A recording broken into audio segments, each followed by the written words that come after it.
Yo,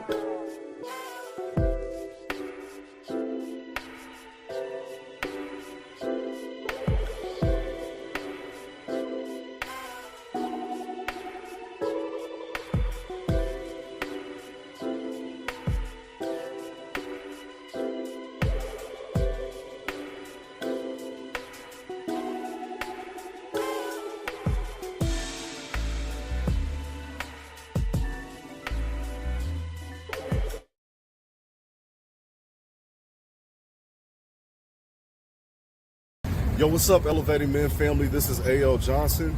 It's time for our Monday night live stream. Before we get started, I want to give you a little bit of a recap on what we've been talking about the last couple of weeks. So the last 2 weeks, we've been talking about how culture affects us. Today, we're going to continue that conversation, specifically talking about how the culture affects marriage and relationships. Before we get into tonight's show, I want to show you a couple clips of the past 2 shows just to bring you up to speed. Check this out. Raw and saying what it is, I think that is going to be the very thing that helps heal our culture, that helps inform the younger generation coming up on the pros and cons of sex, and how our world and how our culture is starting to really gravitate to this weird, I don't even know the word I'm looking for, but it's almost like we idolize sex, and everything that is getting pushed in our face has some kind of sexual tone to it. So I just want to say kudos to you guys for creating the platform, having the conversation, and also inviting me in. And so I'm in my mid 40s. There are probably some things I'm not gonna wear because the relationship I have with my husband, out of respect, right? So, but I'm coming from a different era when we dress differently, right? But women that come after me, it's a different what's the different standard, and that works for them. And I don't judge. I'm just at a place where I'm being open-minded. Like, I wouldn't wear that, right? But I ain't gonna judge somebody else because they want to wear it, because that relationship, that's the standards that they have with their relationship, right? So and going back, I think Andrew, how he balked when I said it's just you. I mean, that there is some, not saying that I'm not going to that exactly what Devin said. Imagine if we talked about this right here, the mind of that man that is broken. Society, culture, the producers of last night's show, and everybody else that winds our clock or winds our battery and makes us go. Everybody knows how to send us in a specific direction, and we do that because they know that this man's mind is broken, and he's looking for anything that he can snort to soothe this. So therefore, now that society knows that, now that women know that, now that everybody else knows that this is broken, this is now their new cash cow. This is now their new cash cow. Yeah, sex sells. So as you can see, last week there were some really good thoughts that were brought out in the conversation. I expect more of that this week. We do have a couple special guests, so this is going to be great. Tonight we have Jay Todd, professional speaker, educator, life coach, mental health advocate, and host of the Jay Todd Talks podcast. His goal is to help change the way we look at Black and brown mental health. Outside of that work, Jay Todd is also a music artist, streamer, and content creator. We're glad to have him here tonight. And last but not least, we have Travis Bryant Jr. This man truly provokes thought. He's an interpersonal consultant who focuses on helping people create and build strong and healthy relationships. Mr. Bryant has over 15 years of experience in education, behavioral management, and life skill development. He offers his services through Touch KC. Travis is also the author of 3 amazing books: Dating Intervention, Do's and Don'ts to Dodge a Disaster, Through Their Eyes, and Don't Just Lead, Advocate. We're happy to have him here this evening.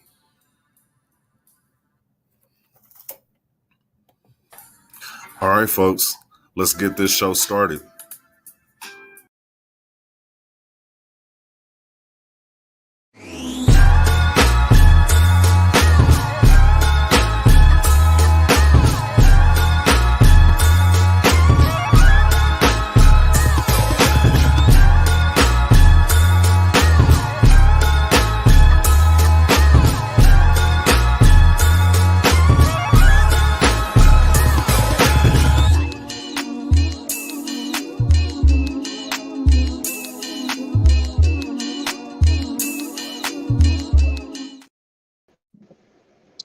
What is up, world? What's going on?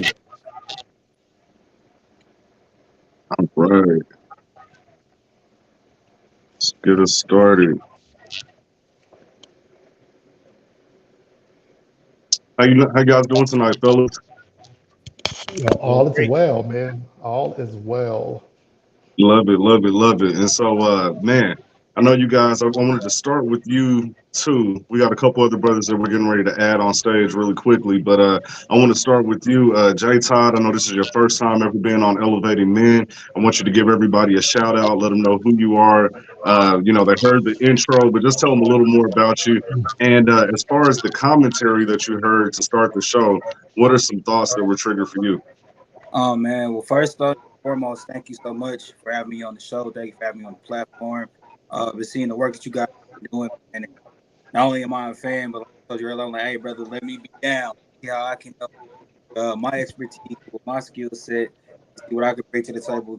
Elevating men is it's a phenomenal thing that you guys are doing, and young men like myself, we appreciate it when we see other men taking the initiative to change a positivity for our own narrative. So shout out to you guys first and foremost for the platform. But nah, man, my name is Jay Todd, MFDD. You know, those are the letters behind the name. I paid for them, I earned them, so I say them whenever I get a chance to. However, I am the owner of Jay Todd Talks LLC. I'm a professional speaker, whether it's motivational, inspirational, or educational. That's me. Any topic that you'd like to speak on or have some type of educational event or workshop on, guy, that's just it. Because I only do I love education, inspiring minds.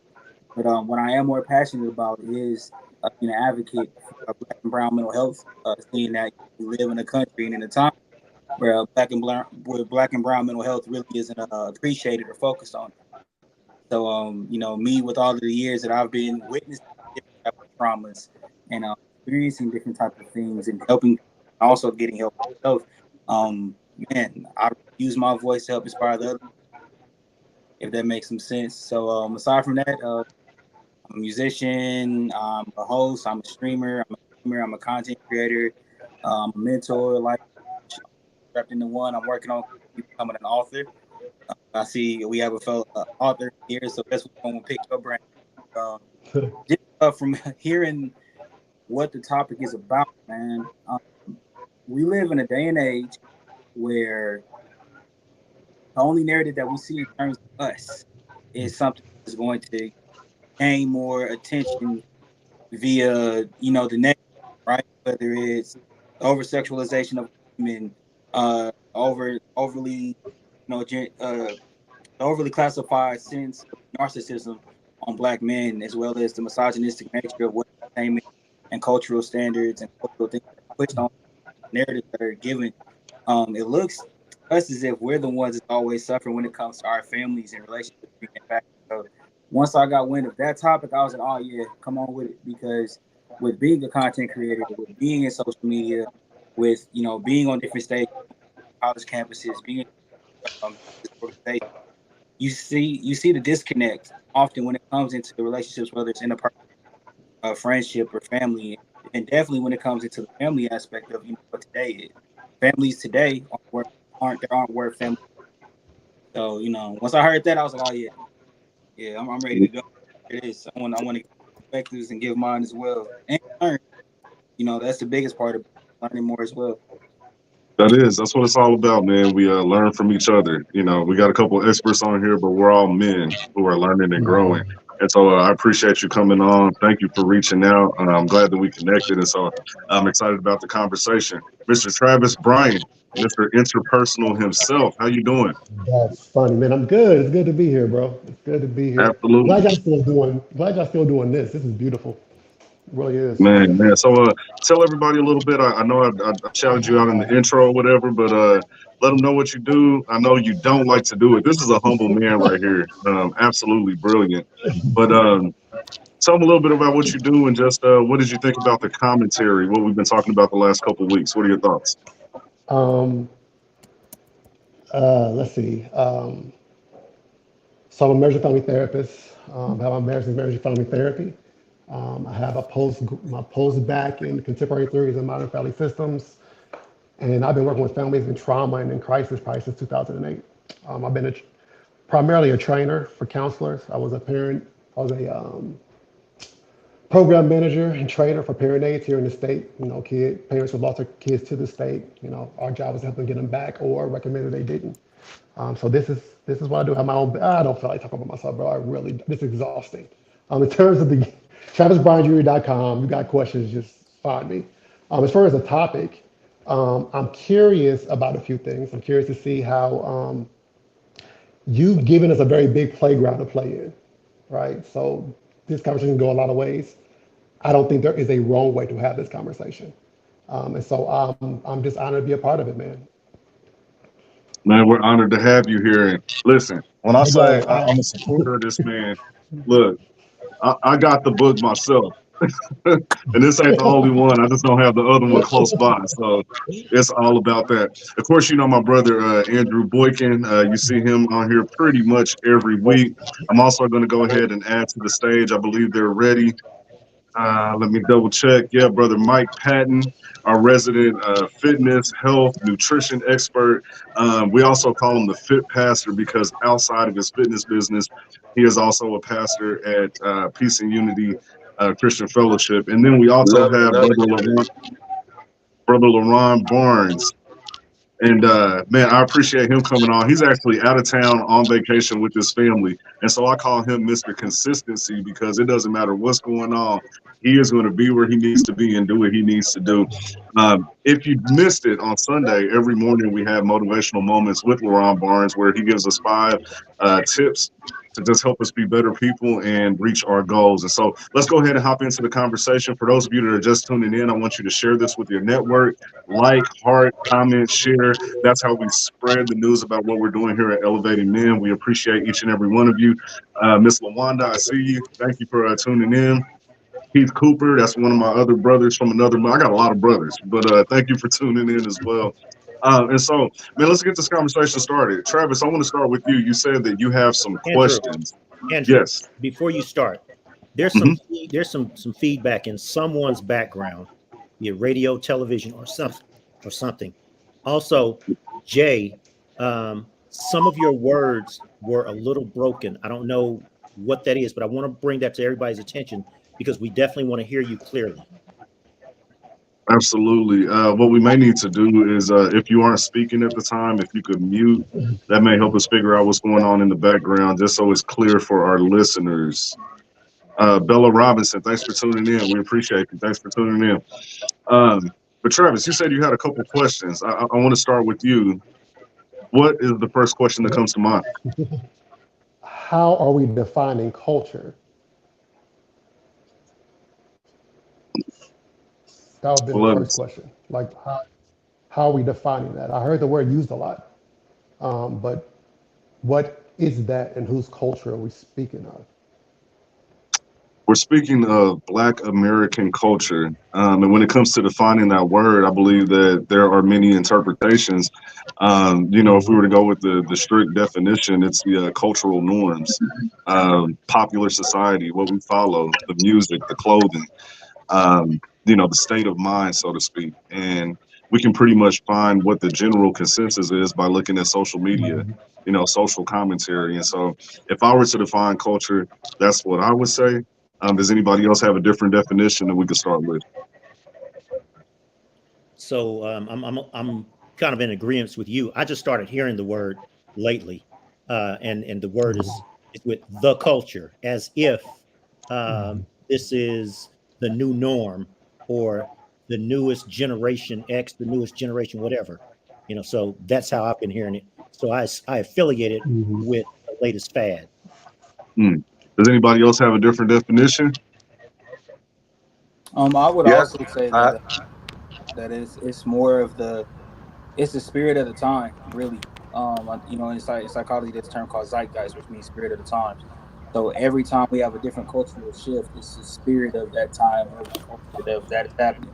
For instance, we had the '70s, which we knew was a era that came with a certain type of clothing, a certain type of music. Same with the '80s, same with the '90s. So I believe that when we talk about culture, we're also talking about the spirit of the time, such as things that are accepted, such as the norms, the practices, the media. Which now we have social media, which is an overwhelming amount of information that we get in this period of time because the amount of information that we have access to currently in today's culture and today's climate isn't what we would have had back in like 1950. So, I would say is that plus what, you guys have previously said as well. Love it, love it. As far as the yeah, feedback, I think what may be going on, somebody has more than one device, and so it's creating feedback. So if you're on more than one device, say a computer and your phone or a tablet, cut one of the devices off, please. can I Uh, chime in one? yes, sir. Um, and I agree with the brother what he just said. When we look at the '70s, we look at the culture change with the dress and the music dealing with American Bandstand and Soul Train, and then we saw it change in the music, and we also looked at it to the point of religion and how we worship from the African American perspective. We saw on TV, then we saw the Jimmy Swaggart, we saw the other way of now how we serve God. And so there were three different ways that we saw how we danced in one, the music that we listened to the other and danced, and then how we worship, and then the expression of now the type of music that we listen to formulated now where we saw the most majority of the people facilitate based upon color. Got it, got it. That makes sense. So let's start with the music piece a little bit. Let's just start about that. When we talk about the messaging that we receive through music, do you believe that that has any major effect on family relationships, marriage, or are we just weak-minded people and we're just liable to take on any suggestion that comes from any place? Like, is the music industry at fault, or are we at fault for succumbing to it? There is some research that says music hits the subconscious mind, and so maybe there's a portion of it that we're not completely under control, and we may not realize it, or I mean, what is it, Jay? I know you're in the music business yourself. I saw you nodding a little bit. What are your thoughts on that music and how it affects our mindsets? It has a direct impact on everything that we do. For instance, for example, a common thing that I use, right? Say you driving to work in the morning, you running late, but you rushing a little bit, and somebody cuts you off. If you listen in the future, you listen to pop, or you listen to some type of hyperactive music, your first instinct is to cut somebody out. Man, you got me messed up, and no, no, no, no, no. But let's go to another day where you having the same amount of pressure, you rushing, you driving to work, but you're listening to Kurt Franklin, or you listen to Marvin Sapp, or you listen to some jazz. Your mindset and your reaction is going to be a whole lot different. It's going to be, you know what? God bless that person. I hope they make it to wherever they're making it safely too. So when we talk about the effects, it's directly of music, and how it has an impact on today's, point of views, especially with relationships and family, all of those other things. We have to take accountability for being the consumer. That's just it. I mean, you are at some point what you consume in terms of the substances, right? I mean, we have a nutritionist in here. He speak for that as well. What we eat is what we become. So what we take in terms of the substance of music and what we listen to, it plays a direct impact on our mentalities, on our mindsets, on how we react to things, on how we view things. But at the same token, it goes hand in hand with those who control the media. We have those who will release more music sexualizing our women and making derogatory slurs the norm and the nature of things and calling it culture. But then at some point, we did have a thing called conscious music where it was reinforcing the narratives of us being kings and queens, being together and putting the guns down, this, that, and the third. So if we had that power in terms of music, you know, where we can go all the way back to when our ancestors connected and talked to each other with drums and other type of music medias. Um, we cannot for one second think that when it comes to how we view relationships and families and interactions, even just motivational moods, and not compare it to things such as music as well as every other choice that we make. Because all we are nowadays, if we're not the producers or the creators or the ones who control the airwaves, we're not the ones who control the distribution of the music. We are, in fact, the. So yeah, I definitely think that it's both sides, but we are going Absolutely. soon, 100%. So tell me, again, if you're not speaking, if you could just mute temporarily. I'm hearing people's phones in the background and other things going on. So if you're not speaking, please mute so we don't distract from the conversation. Um, no, I wholeheartedly agree with that. Travis, I definitely want to give you the floor on that. What would be your thoughts? All right, so what I'm about to say is going to be a little spicy, right? So let's get to it. Um, I think we assume that black people create black cultural norms. We don't. Take music, the gentleman that just spoke. Talking about music, he talked about music that's released. Who determines what music is released? Are we determining that? Lupe Fiasco had a song called Bitch Bad, right? And the song was brilliant, where he kind of breaks down how socialization plays a part in how the youth ingest like media, right? And also the difference between them and their parents, how their parents are clueless, right? It's a beautiful song. Future has a song called Bad Bitch that talks about, hey, look, you know, the bitches with the hoes, the blah, blah, blah, blah, right? Which song you think is getting played on the radio? Hmm. And why? Who's determining that? So I think part of disconnecting the conversation is we have not accepted that we have not had control of our own culture for a long time. Our culture's been programmed for the longest. For the longest. Yo, I'm a real nigga. What do you mean by that? Where did that come from?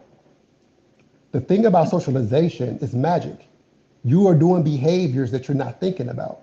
So, for example, you get in your car, you are going on the right side of the road, you don't even think about it. That's socialization. It's not until you go somewhere else where they drive on the wrong side that you start to realize, dang, we all do this. Like when you go into traffic, really think about all the things that are happening that you're not even thinking about. So much so that you go on autopilot and somehow find your way home. You don't remember how you got there. That's the power of socialization.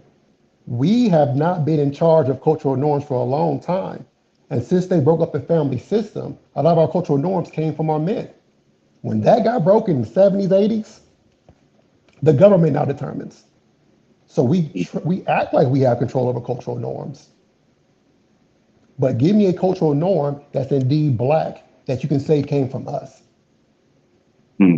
So would you say that we're brainwashed to an extent because you said that we don't have control over the music industry and what gets put out. We do have control over what we turn on and listen to. And so how much of Sure. this is actual programming, involuntary? How much of it are we responsible for? Well, my personal opinion, it's not involuntary. It's very purposeful, right? So if you want to get people to eat themselves, it takes a lot to convince them to do that. And so you start when they're children. That's why every agenda that's like it's never aimed at like us, right? If you're 40 and up, they're not really worried about you no more. Everything is aimed towards children because that cultural norm will carry for the next 20 years, right? And so socialization is impossible to avoid. But once they realize they can weaponize socialization, and this is really right after World War II, once they realize they can weaponize socialization, we never were attention because it used to be the churches. The churches kind of determined what was and what wasn't.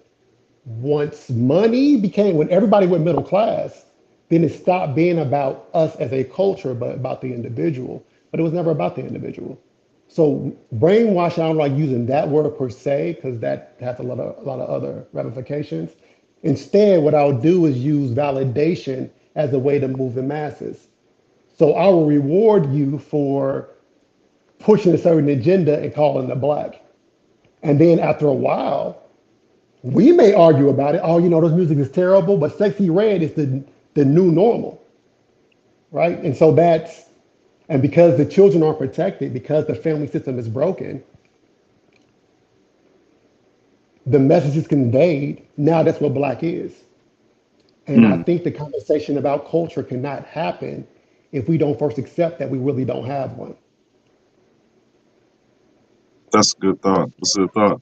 LaRon, I just wanted to give the floor to the guys that hadn't been on here. But LaRon, what are your thoughts? What are you hearing so far? You're muted. Can you hear me?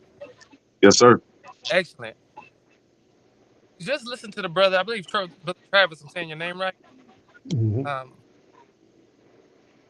you're right. You know, when I think about culture, I think about a system of beliefs, a system of people doing exactly what everybody else is doing because that's the most simplified way to get around and maneuver in this thing we call life. I do believe and agree with there is an agenda. There's an agenda being pushed. And the agenda is to get the minds of the youth because the youth is the future. The youth will determine what the future looks like. They're not coming down on the older folks for the most part because those minds have been captured. It's up to the older folks to reprogram ourselves and show the new youth a new way to go. Again, I love, man, this very interesting conversation, already powerful when we talk about the church as well. The church, and we talk about the industry. At the end of the day, at the end of the day, when money becomes the primary agenda, when money becomes it, you know, I was telling my daughter the other day, she said at school, or I believe it was at school, or she heard someone say, love or money. And matter of fact, it was a YouTube thing she was watching. And she said 18% of the people said love. The rest of them said money. And when money rules, when money is what's ruling and people are persuaded by money, when people are saying, I'll do anything for the money, again, the agenda, their agenda is being pushed. And that agenda is manipulation. That agenda is to get the focus off of the main thing. And the main thing, let's keep it real. Let me say this, let me say this. The main thing is unity. Once we come together, once we understand that this is a mass agenda and I refuse to be a part of this agenda and step out of it, then we can start making some real change. Absolutely. I just wanted to address one of the comments that we have here. Bella Robinson, she said the music normalizes the dysfunction, so I feel like it absolutely affects the mindset. I agree with that, and I appreciate the comments. Thank you for tuning in. We also had, let's see, Tootie Tyler, thank you for tuning in. Please share this with your network. We appreciate you. Listen, so let's stick with the music here for a second. And again, the conversation is around relationships, marriage, and family. So, what are the main themes that you're hearing in music that directly impact family, marriage, and relationships? Jay?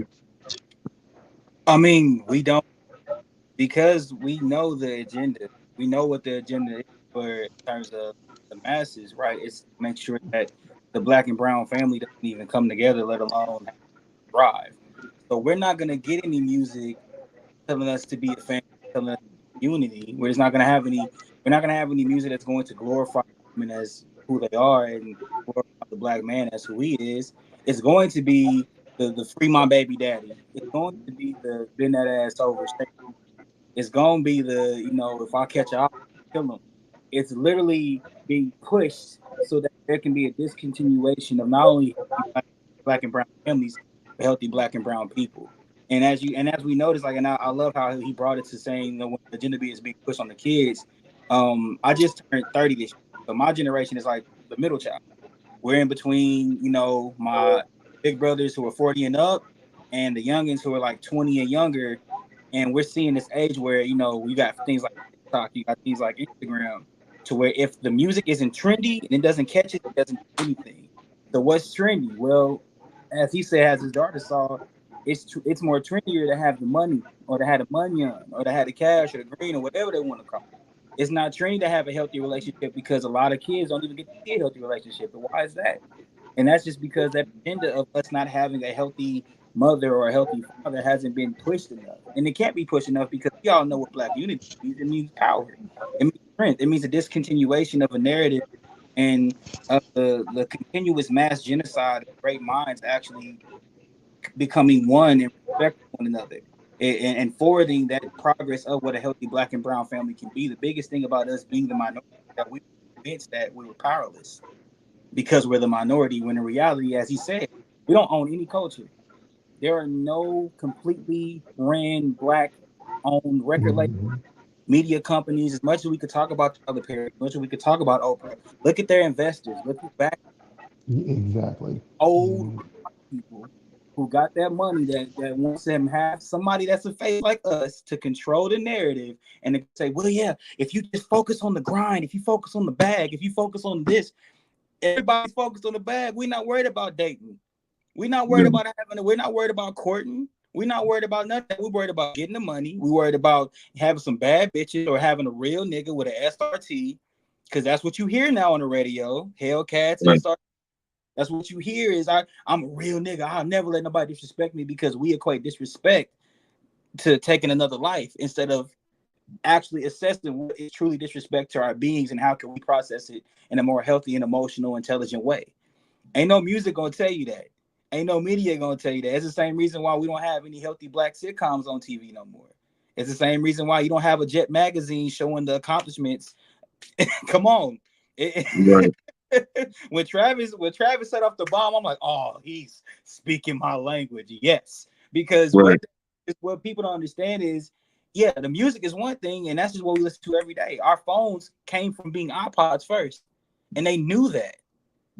They knew that people listen to music every day. So now we're gonna make phones that can give them substances and give them content that can reinforce the narrative. And because our people are the most targeted people in terms of being consumers, because there's no reason why Black people were the number one buyers of Mercedes Benz one year, but Black people don't own that much land. It's a plan behind that. And people, but we're the ones that get the updated iPhones. We're the one that gets the newest clothes. We're the ones that spin, buy, but we don't own. And when we don't That's own, true. That's true. I mean, come So, on. like, so some of the things that you guys have talked about as it relates to music has to do with not even getting into a relationship because, again, I'm focused on the money, I'm focused on the bag. But what about when we're in a relationship? And so I've used this analogy before. You can't even find good R&B music to spend time with your lady, right? The majority of the songs are about cheating. So even if it sounds like a love song, when you start listening to the words, you're like, wait a minute, this is somebody else's woman, right? So, yeah, there's definitely an agenda there. There was a comment here that I wanted Andrew to address. I see some commentary going in on the side. Jennifer Robinson, she said we can talk about the music being a problem all day. But if we are listening to this type of music with kids or allowing them to listen to it without input, then this is a waste of time and the agenda is one. Andrew, what do you feel about that comment? Hey, she can drop the mic on that one. That was it right there for me. Um, yeah. So what do people say? Uh, be not of the in the world or of the world or something Of like the that. world. Hmm. Yeah. So you don't have to let the world inside of you. And if you are too busy after work or too tired because you didn't plan properly of whatever, how you're going to raise your family, then it's easy to say, hey, go watch television or go outside or get out of my face or go somewhere else to be programmed because I am too tired right now. So, yeah, we have to take responsibility for what we do not do. And because we do not do, others do it for us so that we can complain about it later. Mm. Ridiculous, ridiculous. So, any other comments on, just media in the form of music or even say movies, television? Any more I, commentary on that? I think there's a push, and it was so slick, right? So coming up, even hip hop, like bad hip hop, right? It was about being a drug dealer. It's about being a hustler. It just turned to being the addict, real slick, like it's a prostitute culture, right? And as long as prostitute culture exists and is normalized, then capitalism will never be threatened, which is part of the reason why there was a shift. Because if you remember, there was a time period where business ownership, even though I don't really believe ownership is a real thing, if you pay taxes, you don't own it. But let's just go with that. Ownership and, just black empowerment, so to speak, was a thing, and then all of a sudden that just changed. You can't beat socialization accidentally. Being in the world but not of the world. You have to be intentional with that. But we're not even taught like what integrity is or how to hold the barriers of integrity. So because there's no integrity, there's no value system, then it does become whatever's going to get you money. It's prostitute culture. And part of what's going to help with that is conversations like this, right? Just sparking the thought process of maybe you should challenge what you're normalizing. But like that, to me, like in terms of like the biggest threat right now, we say it's music, but music is just a symptom. It's really prostitute culture. Do anything for the money. But it's not about the money you get. It's about whose hand is attached to the money when they give it to you. Because that's what you really serve it. You know, and that's the part that's not said out loud. That's deep. That's deep. Andrew. So Keith Cooper, that's why love songs promote healthy Black families are becoming extinct. Hey, brother, I love songs. And this is not a knock against your comment. Love them. I just want to ask the audience, how many of you all have ever heard of Earth, Wind, and Fire? And if you've heard of Earth, Wind, and Fire, have you ever heard of the song called Reasons? I put in the comments to Google Reasons, the lyrics by Earth, Wind, and Fire. It's just my interpretation, and I don't know if anybody else interprets it like this, but it's just my interpretation that now I'm craving your body. Is this real? Temperature's rising. I don't want to feel. I'm in the wrong place to be real. Later on goes to say, after the love game has been played, all our illusions were just a parade, and all the reasons start to fade. Meaning, I interpreted that as a one-night stand song. I knew a lot of people who got married to that song and got pregnant to that song. Wow. We don't listen to the words enough. Like I'm being real with that. We do not listen to the words, man. You give us a good beat, good melody, you know what I'm saying, a good voice or whatever. We ain't listening. And so No, that's kind of Secret crazy. Lovers. People get married to a one night stand song. What was that, Travis? Yeah, Secret Lovers, bro. I mean, we act like debauchery is a new concept. They just did it better. Fact, It sounded smoother. Like fact. the difference Mm-hmm. is it was considered like, oh, this is messed. Because even in the song Reasons, he's acknowledging that this is messed up. We here, but it's messed up. But now it's like, nah, you supposed to be doing that. That's their fault. If you cheat and don't get caught, it's their fault. They should have been paying attention. And that's the. Listen, Oh man. I say we are such Secret Lovers is about keeping it a secret. we are such divided people, and I never forget it in some of my workshops. For instance, I'll do a table full of Black women. I'll say, "Hey, shake that ass, bitch," and all of them get rough, up in arms, ready to fight. And Mm-hmm. I start making a beat on the table. Say, "Hey, shake that ass, bitch," to a tempo. And they start dancing. I'm like, "Oh, okay." Mm-hmm. When we put it behind a beat and a melody and the tempo is in every. So when we have, I'm a so my art. We had some bad. We had some woman back R&B. We got some, I can't wait to have my woman R&B, but it's very rare that you have R&B that is actually pushing the narrative of a family. And the hardest part about that, especially as being an artist and creative, is as much as we can, once again, who's gonna listen? Who's gonna buy it? Who's gonna actually bring it some attention? It's more right now. If I was to make a song disrespecting and degrading women, it would go viral a lot more quicker than a song of me encouraging to love wives, for wives to love, for women to raise their kids. Unless I put it to a beat. I remember back in the day, Lil Jon came out with a book with a song saying, "Read a book, read a book, read a motherfucking book, read a book, nigga, read a book." And as much as people thought it was funny, it was intentional. And the intentionality behind everything that we listen to, every subject that we take in, every bit of what we have, it's in place, man. It's in place. I want to add the Andrew. music. Go ahead. Have you all ever seen these little videos of kids parents videoing their 2-year-olds. I mean, getting down, just getting to, they start doing like this when they hear a beat. Mhm.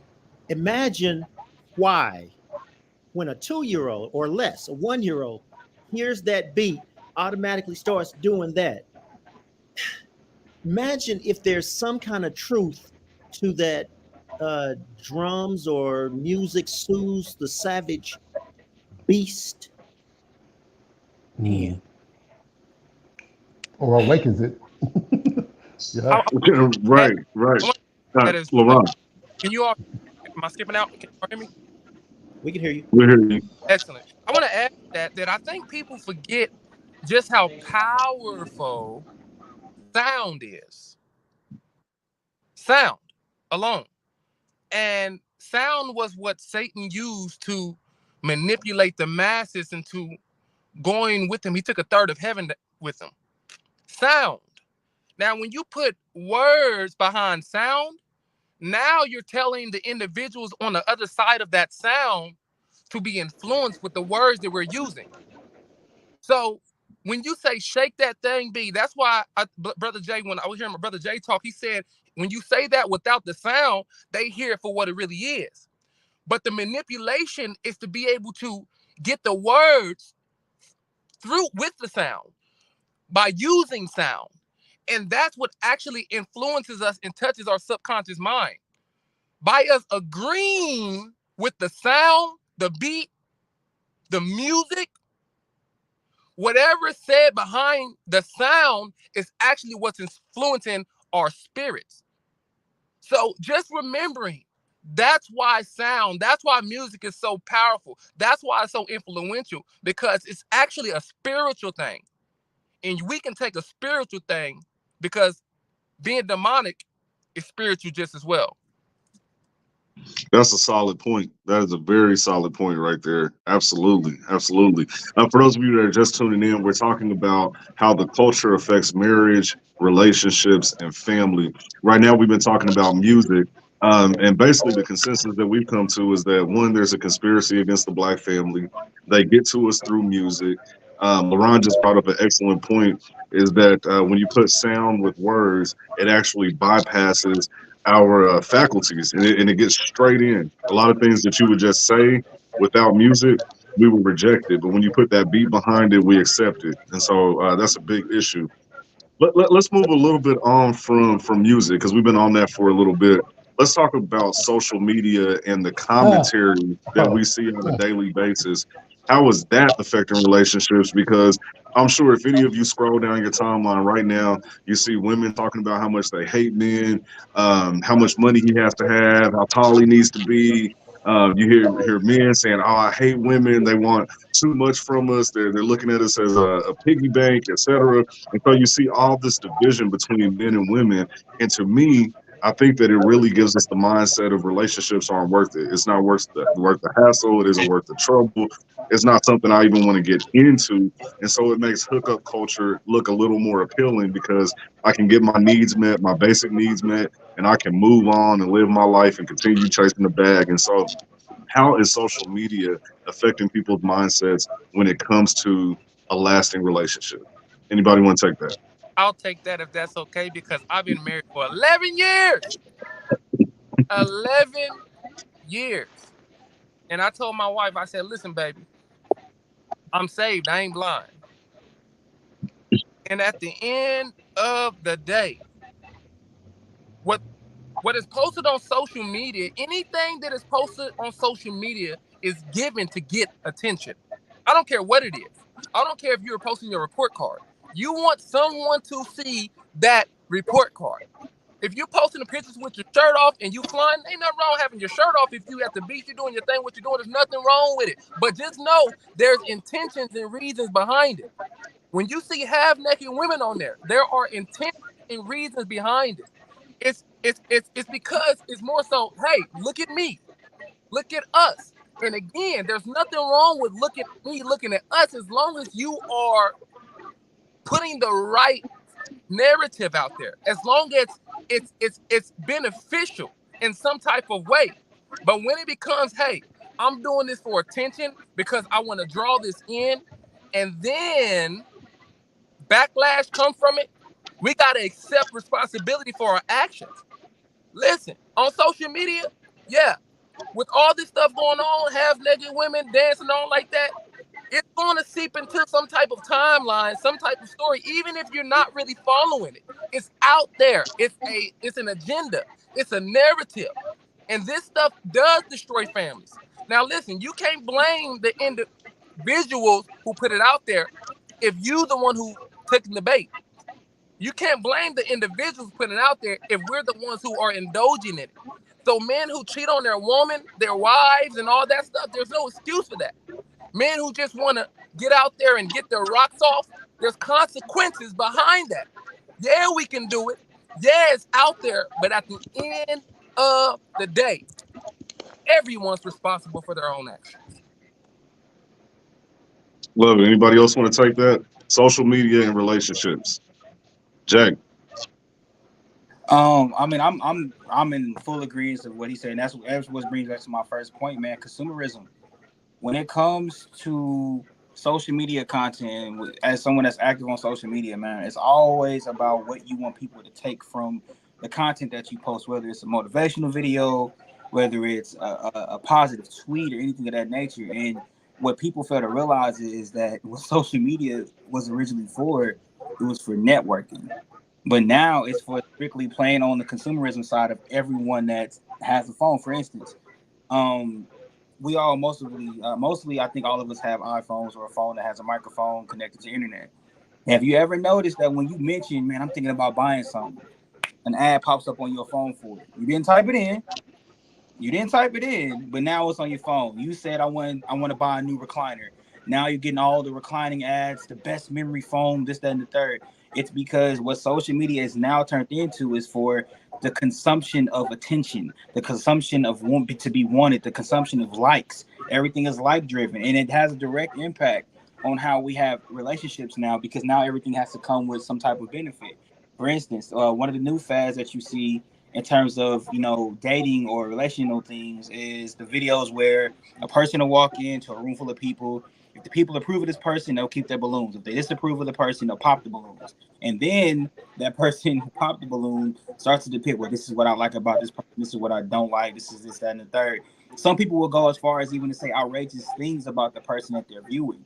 And that goes into literally just a real life example of how social media is, where it's about likes and dislikes, where everyone now has a disconnect between the intent of how they're speaking to one another or how they're interacting with one another. The biggest thing that social media is driven off of is interactions. So then you have to ask yourself, how intentional are my interactions or my content is going to be? Is it to promote a positive narrative of what I'm going for, what I want, or is it to get the attention that can then yield into the money that can then help aid in the consumerism that not only am I partaking in, but I'm wanting others to take in so that they can have more of me and I can have more of what I want.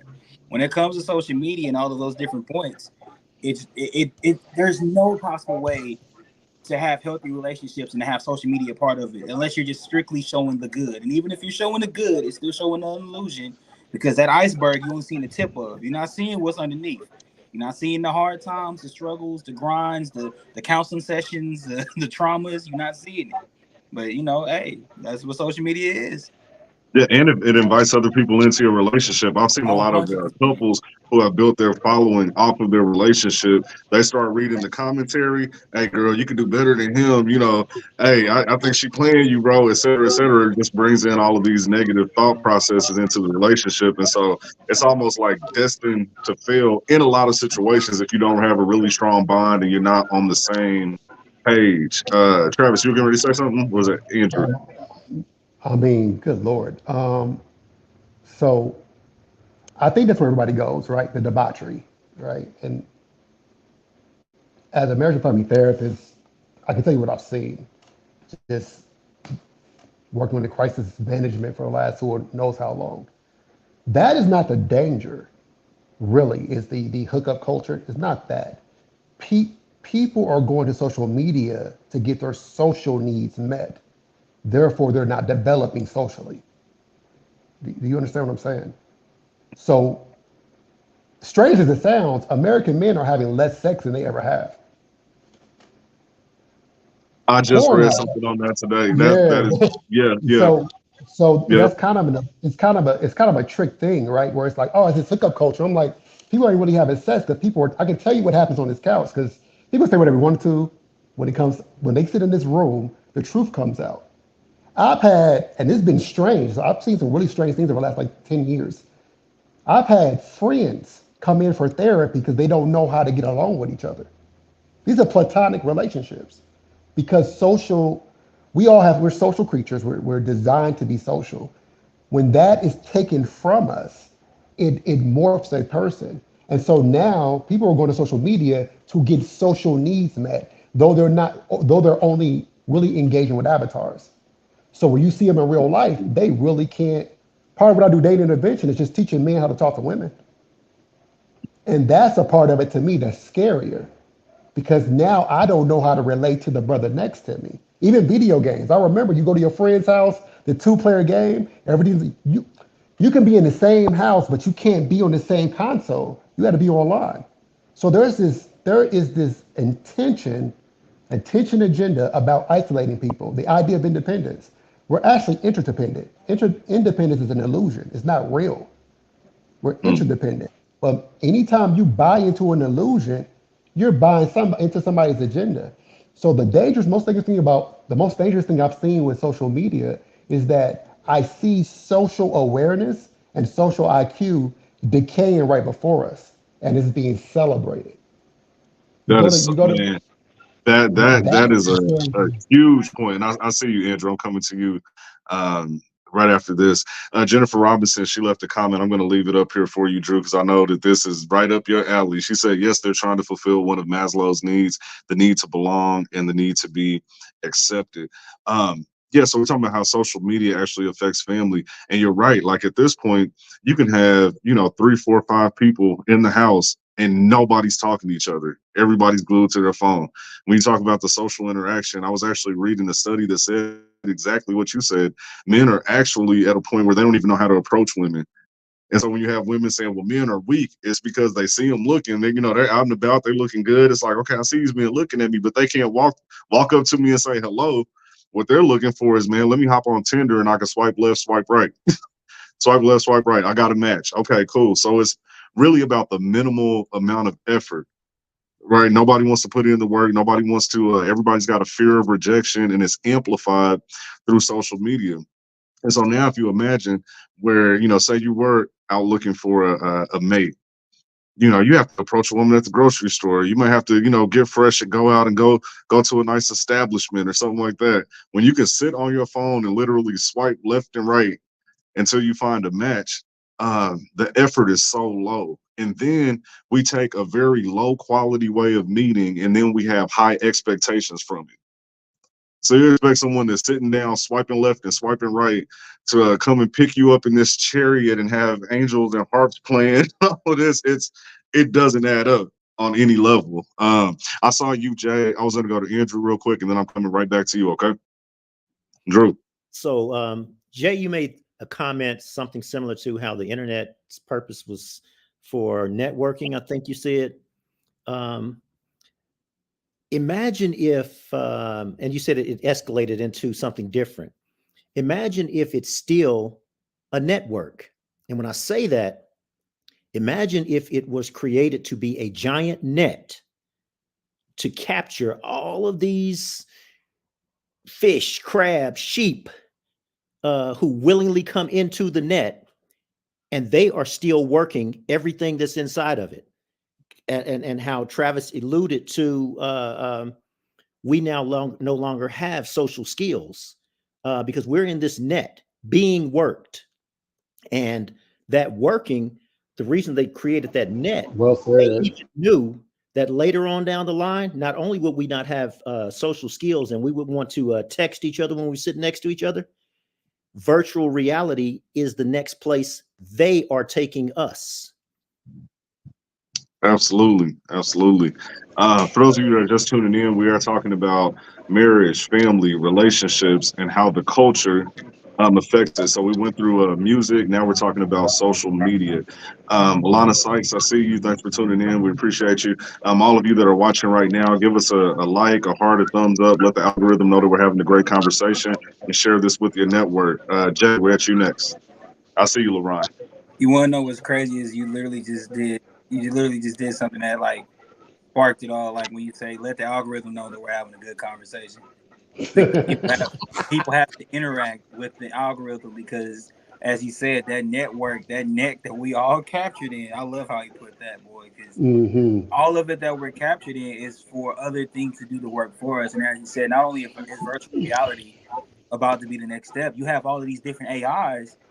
Literally, AI has taken over this past year. You didn't really give artificial intelligence a look, and now you have things that can complete an email for you. They can post for you. They can edit certain things of you. They'll start to learn your habits from what you click on and from what you're viewing, from how your text patterns are, and it literally starts to learn everything about you because everybody thinks that they think that convenience is the next best thing that makes us stronger, when in reality it's not the fact of convenience that makes us stronger, it's the fact of human interaction. But once again, now we're going back to where we started: unity. When you don't have a people that's unified and don't have a network as strong as going across the street and talking to the next person and calling the next person up, or having people meet somewhere, and you have everything being ran through a certain network to where everything can be misconstrued. It's the reason why text messaging is such a terrible way to communicate, because the context can always be misconstrued. It can always be misread. I can ask somebody, "Hey, are you good?" And they could take it as, "Hey, you good?" or "Nah, you good." And it's because of the language in our head, based off of what we're seeing about what situations that we're in. So when we're looking at social media, we're looking at the internet, we're looking at all these different social aspects. It's to reinforce that low effort and to reinforce the narrative of how easy and convenient things are. But then when he said that fact of how a lot of men aren't having as much sex as we would think, and that's because, once again, the social interaction. I've been. I think I went out to an event a couple of months ago, and when I went there, there were a lot of people there. There were a lot of people, attracted to one another, but you could just tell they were awkward. They didn't want to talk to each other. They didn't want to dance with each other. All they could do was look at their phones. Because in my mind, I'm like, man, y'all probably trying to find each other's Instagram, when in reality, y'all just go talk to each other. But once again, I'm still the person that believes in actually interacting with people, let alone just using these things that we're talking through now.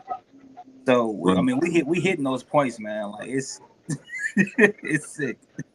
Definitely. I've been ready to come to you, LaRon. Then I see you, Travis. Just really quick point. There was two things that you guys brought up. The inability for us to connect. We just looked back 4 years, 2020, everything was shut down. Imagine the next time, because now we really can't socialize. We really don't have connections. Think about the next time and how difficult it'll be to get the things you need when you don't have any true and genuine connections. All of your connections are online and they're very, very shallow. The other part is money's the root of all evil.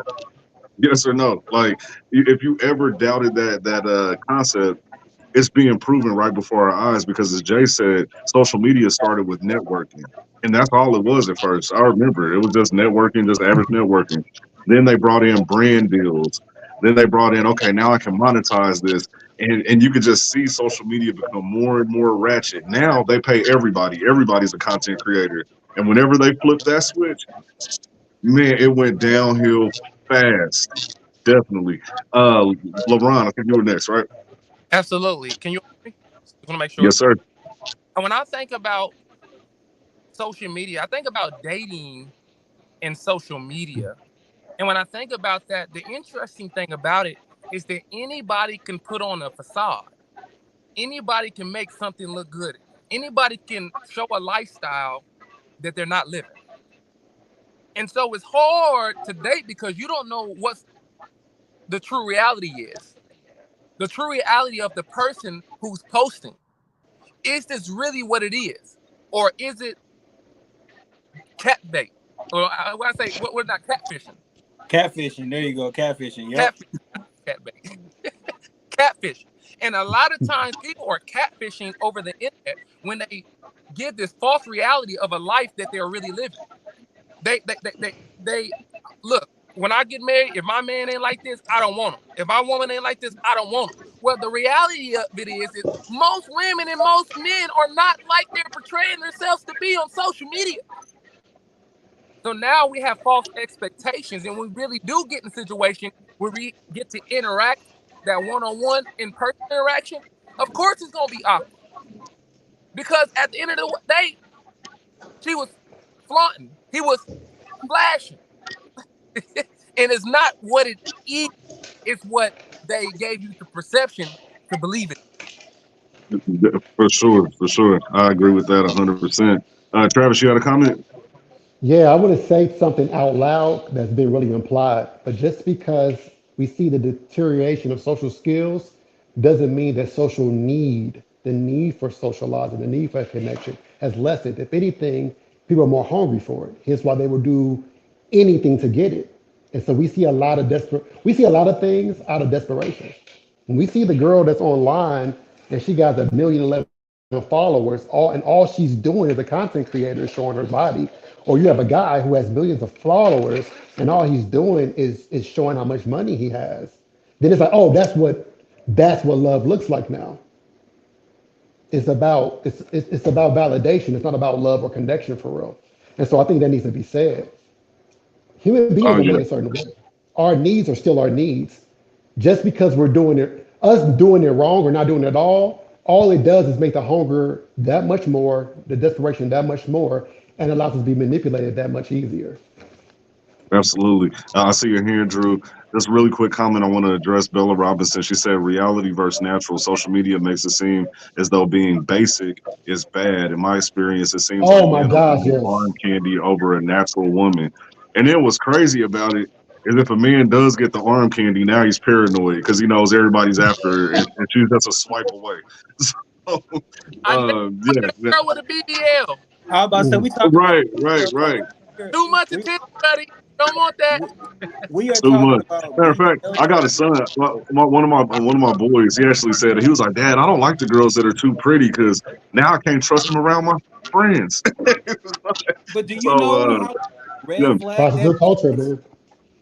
Do you know Prostitute how much? culture. Do you know how much of a red flag that is for you to have that mentality of where the friend groups that you in, I can't trust them around this beautiful, amazing female because they might try. That's the plot. That's the ploy, and that's the agenda of what social media and what the content and every narrative that we have. Kids are more okay with having ops than they are with having friends. Like with the yeah, young kids that I work with in the city, I'll tell them, hey, how many friends you got? Man, I ain't got no friends. I got a couple of friends, a couple of brothers, but I got too many ops. Ops, you don't even pay bills. I ain't got no enemies. Ain't nobody right, out here right, trying to harm you but yourself. But that's the narrative of what the agenda of all of the media and what the quote unquote culture that we know we don't own, we don't control.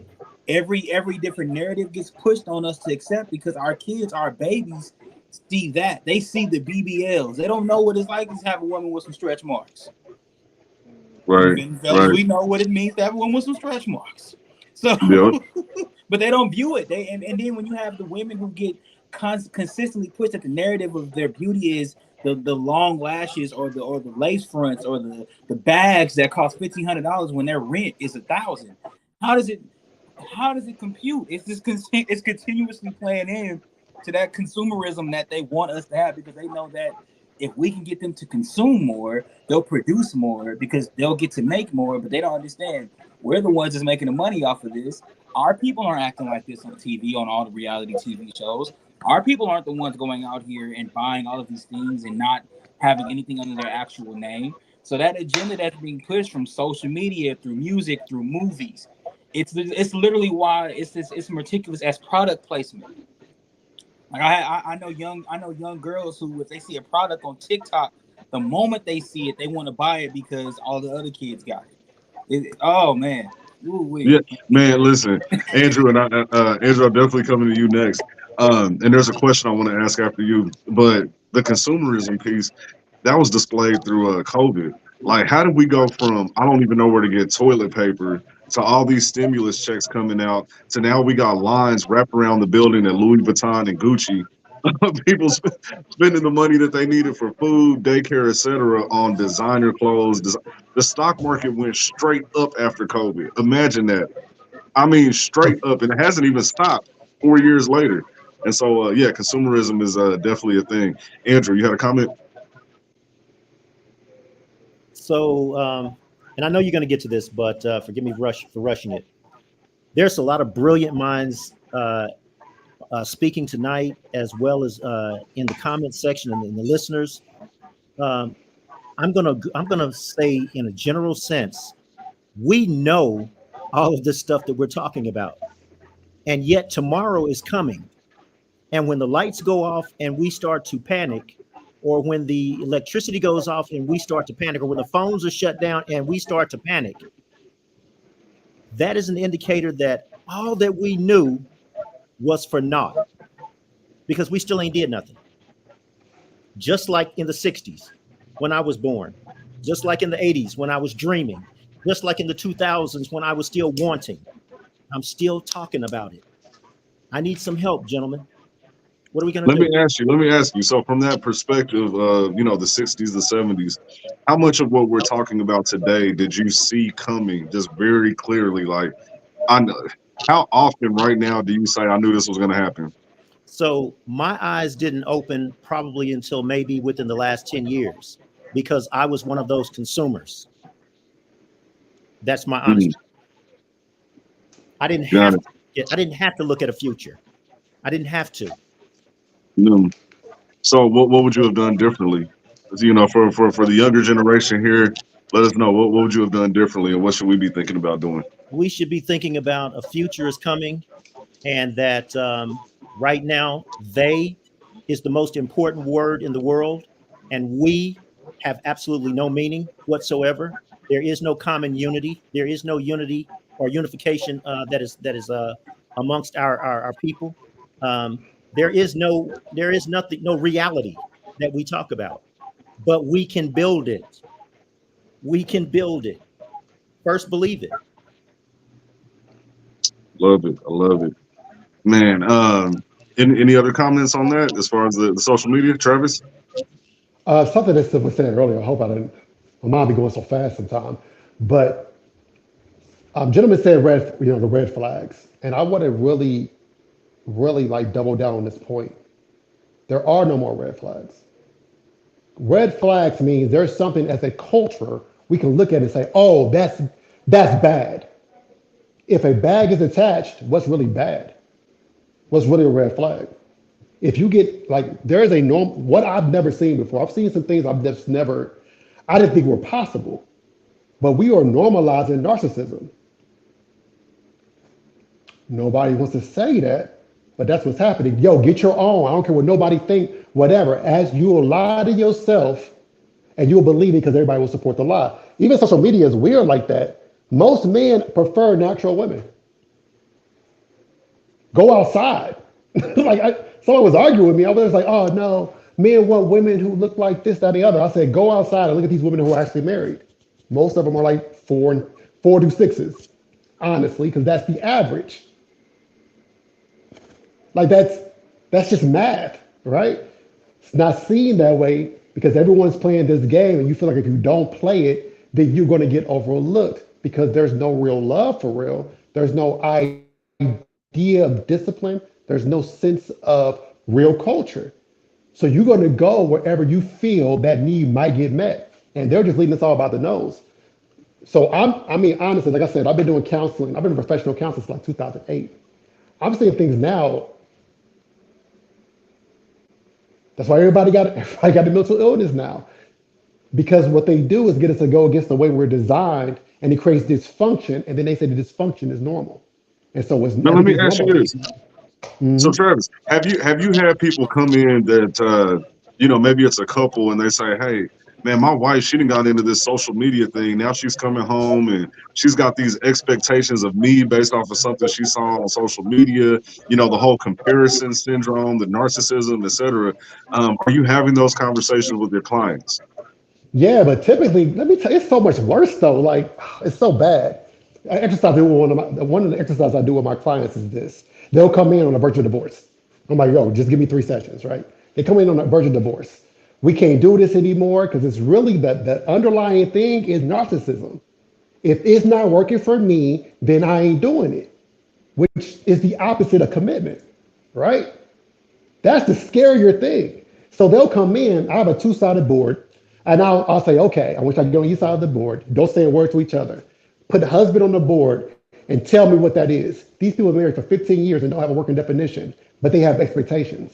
Well, where are you getting your expectations from? Social media. We just thought love, this whole Disney mentality, love will make a way. We don't even know how to work our relationships anymore. So I said, wait, so you've been calling him husband and expecting things from him. You've been calling her wife and been expecting things from her, but y'all have no definition. Or we just figured love will make a way. That's what I've seen. And there's nothing more dangerous than that. Anytime you have expectation without definition, someone's been manipulated or chaos is right around the corner. But we don't want to define ourselves because then we have to commit to something. But committing to something means I can't be validated all the time. And if I can't be validated all the time, well, of course, in social media, I shouldn't even be there. I'm special. I'm too stuck. So that's what I've seen. And nobody wants to talk about that. But until that is addressed, it don't matter what we're talking about. Because again, there are no more red flags. I'm going to say this again because I got to go. There are no more red flags. And that's terrifying. We should be able to say, yo, that's wrong. It's like, well, if I get validated, then how wrong is it? Yeah, yeah, bro. If you could hold 1 second, because we're getting ready to wrap this up. But That man Okay. cooking. I love that That man exercise, cooking. man. I love that exercise. Mm. Just kind of final comments, whatever. If does anybody want to touch on what he just said before we go? I mean, he's not. First off, bro, he cooking. That man cooking. He cooking with grease, dog. Go ahead, man. That's what's real now is the expectation of people instead of understanding what you're actually looking for. Whenever I talk to people about their relationships and I'm giving some type of coaching or some type of advice, I always ask them, bro, who do you think you are? Who do you know you to be? Who do you know that you are before you go to someone else and expect them to be X, Y, and Z? Because then if you compare yourself to that quote unquote definition, or rather the truest form of it, which is it just being your raw expectations, you're not even fitting that. So, as you were looking to tell people like about learning the definitions of what an actual husband and wife is, I also will reinforce the narrative of understand who you are, because you have to ask yourself that question in terms of defeating or at least combating the narcissism that we all walk around with who do we think we are, but who do we know that we are actually have been and who we actually want to be. Those are three different definitions of people, and it's ever changing. If unless you are actually taking the time to learn who you are, how you can be, and what you want from yourself, going to someone with an expectation of, well, my family should look like this, my partner should have this. What trauma have you still not navigated yet? Who have you not forgave yet? What are you willing to do? And when he's talking about what did he say? When he's talking about commitment, when we commit to our jobs, when we commit to our purposes and to our passions, when we commit to our not forget a job, when we commit to our businesses, we also understand that we're committing to our businesses. We're gonna have some financial gains, we're gonna have some losses, we're gonna have some wins, and we're gonna have some days where we're defeated, where we fail, but we cannot give up on our business. We can't give up on our dream. We can't give up on our passions, because if so, it's gonna be a part of us that will never be satisfied or never experience joy. So when we look at our partners, and as we're trying to build these relationships, whether it's friendships, interpersonal, business-wise, or romantic, ultimately make sure you are checking yourself consistently to understand the definition of who you are, and more importantly, who you want to be, before you start to set any expectations, and then thus defining what is actually feasible for you to have and to accept. Because there's so many of us, so many people out here who've been married but ain't been married, as he clearly said. They've been married, but they don't even know who they're married to or what they're married about. So I would say, once again, do your best to make that definition of yourself outside of social media, outside of the norms, outside of the consumerism, outside of the additives. If they took away all of your possessions, or they took away all of your accolades, if they took away all of your followers, who would you then be? And then move forward in creating the narrative for yourself, as well as helping others realize theirs as well, and then creating a family, and so on and so forth. Man, drop the mic on that. That was no, that was beautiful, man. That was beautiful. Bella Robinson, she asked, "What's the difference between expectations and settling?" There was a wise man. right here next to me. And he told me a couple of years ago, he said, he asked me the question, what is a marriage proposal? Like, what does that mean? And then he said, well, look at the word proposal. If you were to do a business proposal, it's going to be a detailed plan. This is where we're going. This is what we're doing. These are the expectations. This is how we know if we're on track or not. And most people do not actually create a proposal. They just get together. And so when you say the difference between expectations versus settling, was there ever a real proposal or a plan that was laid out? Then in that case, it isn't settling. You've agreed to that proposal. You said, okay, this is where we're going. I'm on board. Now, when it starts shifting in a different direction, you actually have some sort of guide to bring you back to where you're supposed to be. Now, this is what we agreed upon. This is where we're going. This is where we're headed. It looks like you're getting off track, and now you can hold each other accountable. Man, this was a great conversation. I could definitely talk to y'all all night, but we try to keep it to an hour. We're like 15 minutes over. And so before we close out, did you guys have any final comments? If not, what I would like for you to do is just let people know how they can get in contact with you, where you're at, and what you're doing. Final comment is modern culture destroying family and relationships. Based on what I heard tonight, there's a whole lot of I, me, my in my life, and that has nothing to do with family and relationships. So is modern culture destroying what I'm not doing or what I'm not building? No, it's me. Take responsibility, fellas. Couldn't have said it any better. Jay Todd, our guest, man, thank you for coming through. We appreciate it. We definitely want to have you back again in the future. You brought a lot of value to the conversation. Any last words, final thoughts, and let them know what you got going on, how they can get in contact with you. Oh man, well, first off, I mean, piggybacking off that, brother, man, accountability. My saying for people is, just when you think that you can do the best that you can, do better, and don't try, do. And that is a J Todd Talks quote. But if anybody wants to contact me, man, my business email is jtoddtalks@gmail.com.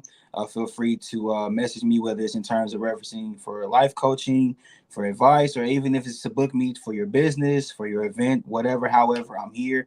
You can follow me on Instagram and TikTok at JAY_TODD26, as well as Facebook.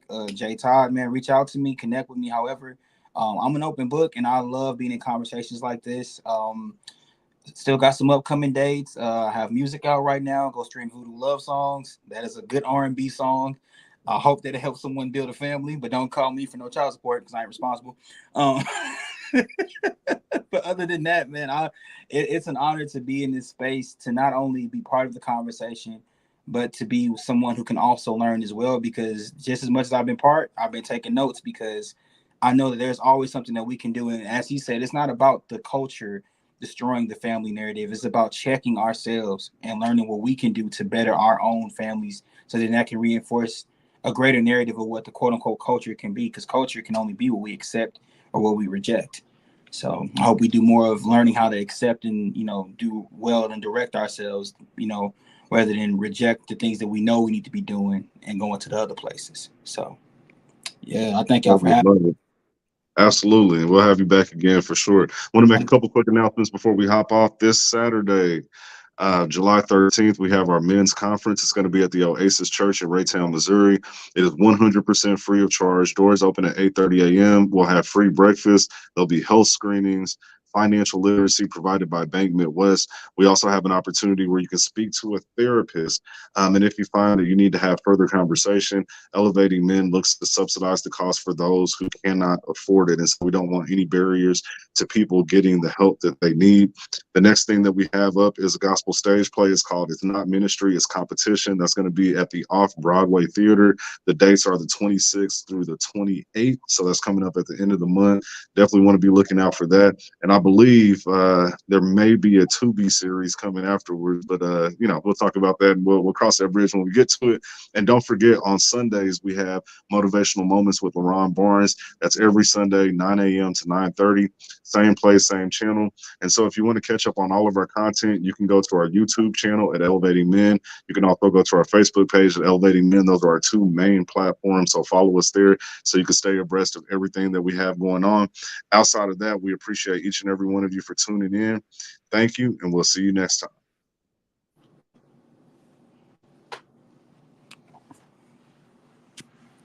That was cool.